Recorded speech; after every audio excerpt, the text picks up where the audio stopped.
各位網友、各位觀眾、各位讀者，大家好，歡迎大家收睇毓民踢爆。嗱，今日同聽日一連兩集呢，我都會踢爆呢個泛民主派黑金政治。泛民主派嘅所謂黑金政治呢，點解叫黑金政治呢？呢個黑呢，就係話你啲錢唔見得光，唔見得光嘅意思就係你收咗人哋嘅所謂嘅政治捐款或者政治捐獻，你又冇去申報。唔係，仲有俾錢嗰個人係嘛？係俾人踢爆咗先至係話係啊，我有啊。咁但係我點解話俾你哋聽啫？我同我老婆瞓覺唔通要話俾你聽咩？嗱，所有從政嘅人都必須要知道，你要比白更潔白，係咪？你係受選民付託嘅，如果選出嚟嗰啲議員，特別係泛民主派，長期企喺一個道德高地度，係嘛？不能夠有口話人就冇口話自己，係嘛？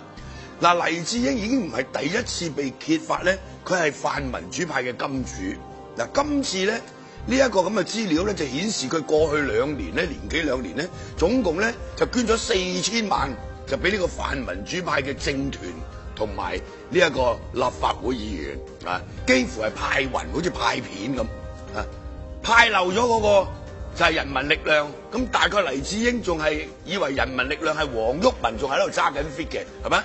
咁佢同我就係死敵嚟㗎啦，係咪？咁所以咧就真係人力咧就可能不幸啲啦，就攞唔到佢啲錢，係嘛？如果有得俾，都係會收嘅，係咪？喂，不分激進派、溫和派，人人有份，長毛都攞100萬，係嘛？仲係個人名義，係嘛？講起長毛攞呢100萬咧，我又諗起喺2011年啊，呢個 Fox 即係將呢個所謂黎智英一啲電腦嘅資料咧就泄露咗出嚟，係嘛？陶君行喺2011年就2010年就攞咗黎智英200萬。嗱，小弟當年仲係呢個社民聯嘅主席，係被蒙在鼓裏，係咪？我記得喺5區公投期間，2010年，我同呢個陶君行、梁國雄、陳偉業講得好清楚，係咪？5區公投我哋接受呢個政治捐獻去推動5區公投，但係有一個人嘅錢就萬萬不能要，嗰個就叫黎智英，係咪？開會講得清清楚楚，但係呢個陶君行同梁國雄咧，就喺挪威同呢個黎智英見面，後來就出現黎智英就俾咗200萬陶君行，支票抬頭係寫呢個陶君行嘅，咁啊，對陶君行唔係議員冇所謂，咁亦都觸發起，我就因為咁咧就離開呢個社民聯啦，係咪？嗱，呢一段故事一定要講，即係話你激進派佢都係要收買，對於我個人嚟講就係，喂，佢收買激進派，亦都係為咗踢走我，係嘛？收買泛民主派，又等泛民主派嚟揼我，係嘛？咁我即係覺得呢個與有榮焉啦，係咪？同呢個咁嘅肥佬黎、淫賤黎，即係抗爭咗10幾年，係嘛？今時今日真相大白，佢就係泛民嘅金主嚟㗎嘛，係咪？但係你泛民主派呢一班人，過去20年爭取民主毫無寸進，係嘛？肥佬黎係利用你呢班人，係嘛？作為一個工具，要達到佢自己個人嘅目的或者不可告人嘅目的，就只有佢知道，係嘛？佢就覺得，我做我自己認為啱嘅嘢啫，我用我嘅錢，係嘛？咁啊，做一啲對社會有益。嗱，呢個所謂泛民主派過去呢20年做嘅嘢，係咪對社會有益咧？就真係公眾咧，就自然會有一個公正嘅評價。小弟過去呢幾年就不斷踢爆呢啲偽民主派嘅嘴臉，係咪？香港嘅民主搞到今時今日毫無寸進，呢一班泛民主派咧要負最大嘅責任，係咪？亦都因為我去踢爆呢個泛民主派，就受到呢個泛民主派鋪天蓋地嘅攻擊，係咪？肥佬黎嘅壹傳媒不斷去抹黑我，係嘛？咁都冇所謂。我哋老實講啊，4面受敵，8面威風，不怕孤立，才可獨立。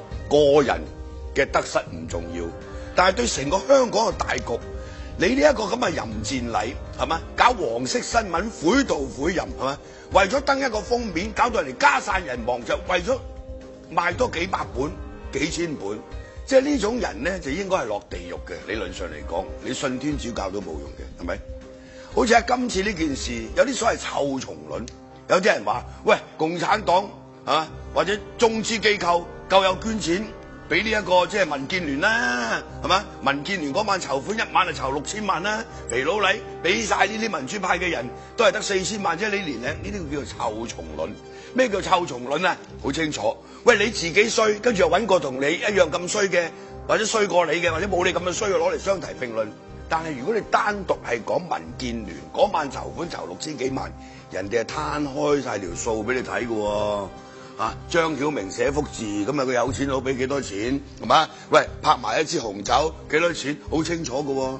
但係你肥佬黎俾呢幾千萬，喂，嗰個係一個黑箱嚟嘅喎，係俾人揭咗之後，咁你肥佬黎就話係啊，我認啊，因為我電腦俾人 hack 咗嘛，咁係咪？講呢啲係咪？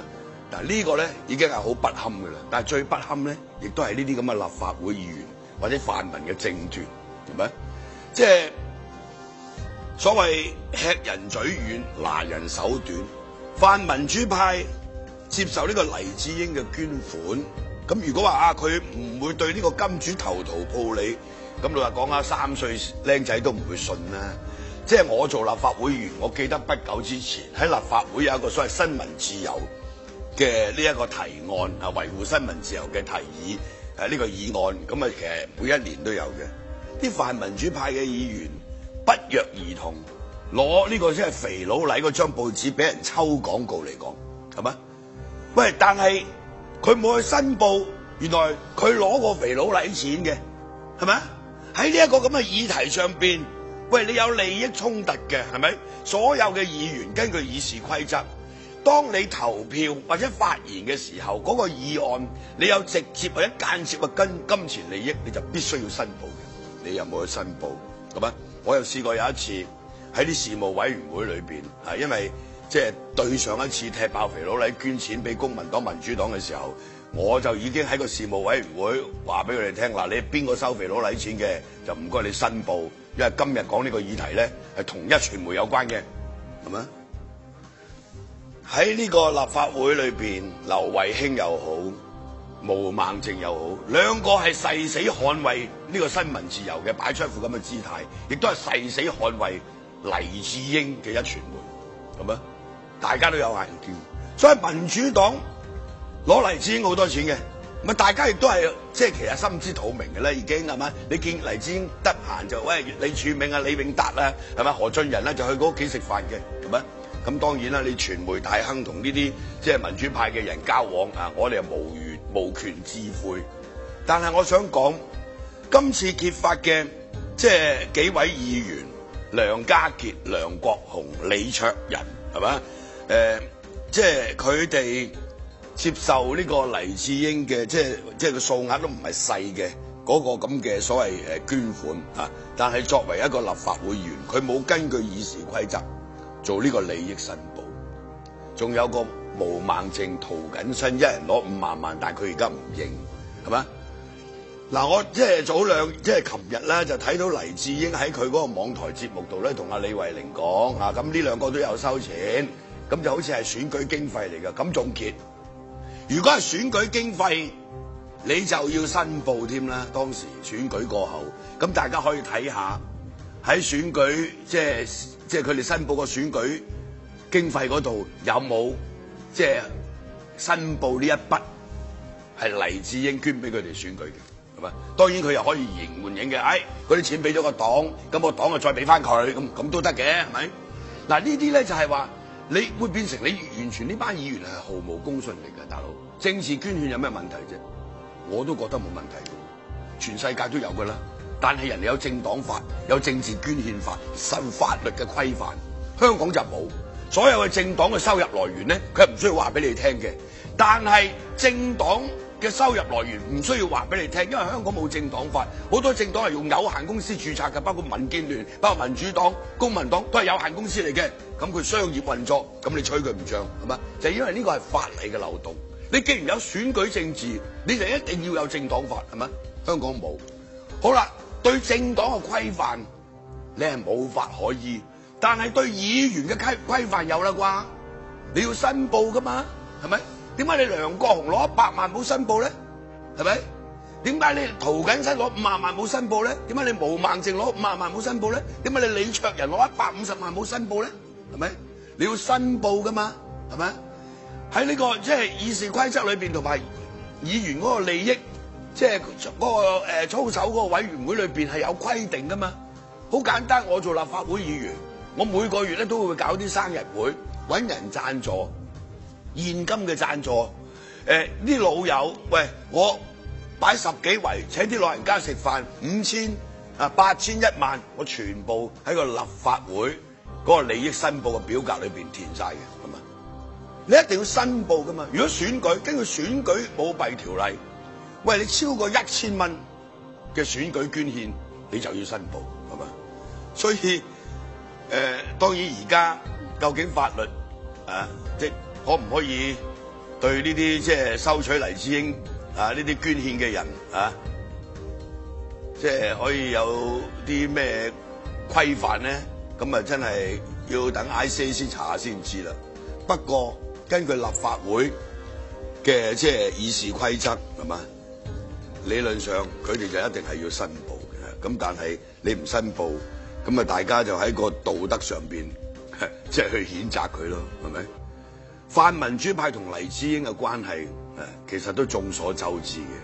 小弟過去咁多年都係踢爆呢個黎智英同泛民主派嘅關係，係嘛？佢一張報紙係全力為呢個民主黨護航，係嘛？黎智英喺2012年立法會選舉，喺選舉前3日喺《蘋果日報》寫一篇好長文章。嗰個文章嘅內容叫自由，個文章嘅標題叫自由的分水嶺，大部分嘅內容就係抹黑小弟。佢話我收共產黨錢去懟呢個民主黨，係嘛？懟民主派，係嘛？咁咧即係我就榮華富貴啦。咁你告佢又唔夠佢錢多，係咪？去 ICAC 投訴 ，ICAC 係怕佢傳媒太亨，唔根據選舉舞弊條例去立案調查，係嘛？即係你去抹黑人。話我哋收共產黨錢冇證冇據，你泛民主派收佢嘅錢有單有據，係嘛？仲要俾人踢爆出嚟，死狗咁。嗱，泛民主派嗰啲政黨或者議員嘅回應係非常之可恥嘅。我哋收呢啲政治捐獻咧就冇附帶條件嘅。喂，呢個真係天知道啦，係咪？正如頭先我講嗰句，係咪？呢個喂吃人就嘴軟拿人手短啊嘛，係咪？喂，你攞咗人哋錢，有咩叫你幫手嘅時候，你唔會幫手啊？係咪？所以立法會咪出現咁嘅情況咯。即係所以呢一班泛民主派，即係攞黎智英錢嘅呢班泛民主派極為可恥。點解我話佢係黑金政治咧？係咪？呢個黑金政治同台灣嗰個有少少唔同。呢個黑嘅就係你攞咗錢，你冇申報，你係喺個即係唔喺陽光底下嘅，係嘛？咁咪黑咯，係咪？嗰個唔係政治捐獻嚟嘅，嚴格嚟講，係咪？你係佢條僆嚟嘅啫嘛，係嘛？成個泛民主派就係俾呢個黎智英一個人所操控，不但止操控呢個泛民主派，而家啲立法會嘅嗰啲政黨，係咪？連嗰個民主阿伯、民主阿婆一樣有錢收，係嘛？李柱銘、陳方安生都有錢收，係咪？佢又唔係政治人物啦，係咪？過氣咧，一樣有錢收。黎智英嘅解釋就係，陳方安生都有當嘢啊，係咪？係咪？有個所謂2020咧，對香港政治指手畫腳啦，係咪？即係呢兩位所謂民主阿伯、民主阿婆，年齡與智慧成反比，係咪？最近去英國、去美國，乞凌於外國勢力，係咪？即係我成日講，自己香港自己救，係咪？我哋係拒絕任何嘅外力干預，包括來自中國大陸，係咪？英美勢力同埋中國大陸嘅勢力，我哋都當佢係外部勢力。香港民主要靠香港人自己去抗爭，自己去爭取，自己香港自己救，係咪？即係近呢10幾20年，香港搞到咁，係咪？呢一個肥佬黎同埋泛民主派要負絕對嘅責任，係咪？我哋呢啲所謂激進派，經常俾佢打擊，係嘛？抹黑，係嘛？即係李柱銘有個即係佢有個回應係非常之可笑嘅，係咪？咁啊，即係民建聯夠收大陸錢啦，咁唔通要聽大陸講啊？哇！呢個係事實嚟噶嘛？答案就正正就係咁啊！你唔係話佢收大陸錢要聽大陸講嘅咩？係咪？而家點解你會咁樣問人咧？係咪？所以即係今時今日係嘛？呢一個即係政治咧係陰鬱齷齪，係咪啊？因為呢班泛民主派已經冇任何道德可言，係咪？我成日講政治捐獻唔係問題，係咪啊？你要申報噶嘛，係咪？你唔可以話哦，政黨唔使申報，咁啊大家都喺度扮懵，要俾人揭發咗之後，跟住個回應幾醜怪咧。但係咧，即係有啲人話，下次選舉就俾人搞佢，制裁佢。嗱，你同我定啦，因為泛民主派好多選民咧都係港豬嚟嘅，一樣。泛民主派好多選民同而家走去簽嗰啲反佔中嗰啲一樣係港豬，所以香港基本上咧係冇得救嘅，係咪？即係如果你靠呢一班人就死得啦，所以自己香港就自己救，拒絕任何外力嘅干預，係咪？拒絕呢一個所謂即係政客啊，即係同埋呢啲咁嘅所謂商人嘅勾結，政商勾結嚟破壞香港。